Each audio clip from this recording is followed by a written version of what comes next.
بسم اللہ الرحمن الرحیم۔ السلام علیکم پیارے طلباء و طالبات، کیسے ہیں آپ؟ امید ہے آپ سب خیر خیریت سے ہوں گے اور پورے ذوق و شوق سے اپنی پڑھائی پر توجہ دے رہے ہوں گے۔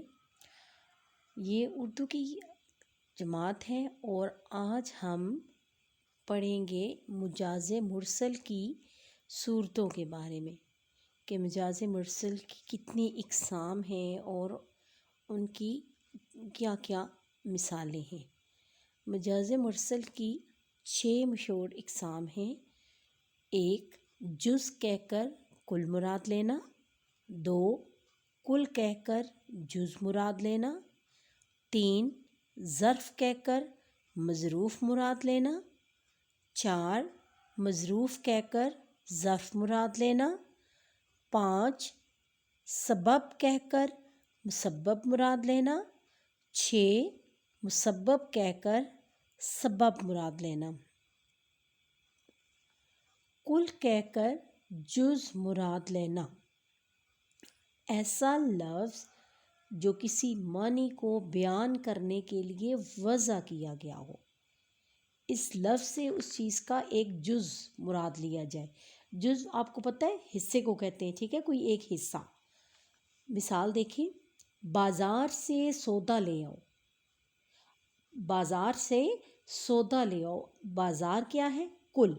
کل کہہ کر جز مراد لینا۔ اب ہم کل بول کر جز مراد لیں گے۔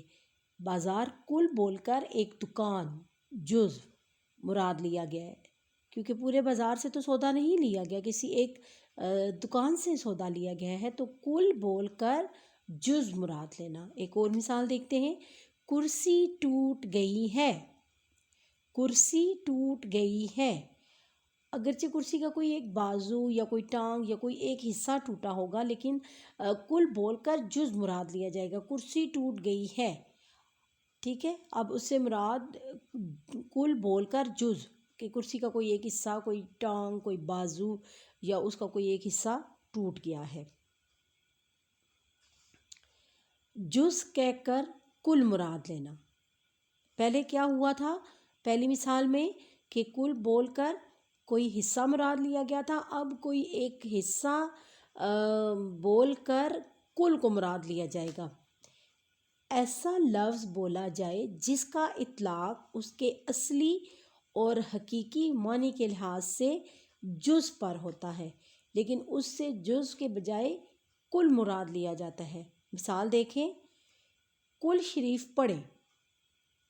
کل شریف پڑھیں تو اس سے مراد چاروں صورتوں کی تلاوت ہے جن کے آغاز میں لفظ کل آتا ہے، ٹھیک ہے۔ کل شریف پڑھیں، اس سے مراد ہے کہ چاریں صورتیں جو قل اعوذ برب الناس اور قل هو اللہ احد، وہ ان چاروں صورتوں کی تلاوت کی جائے۔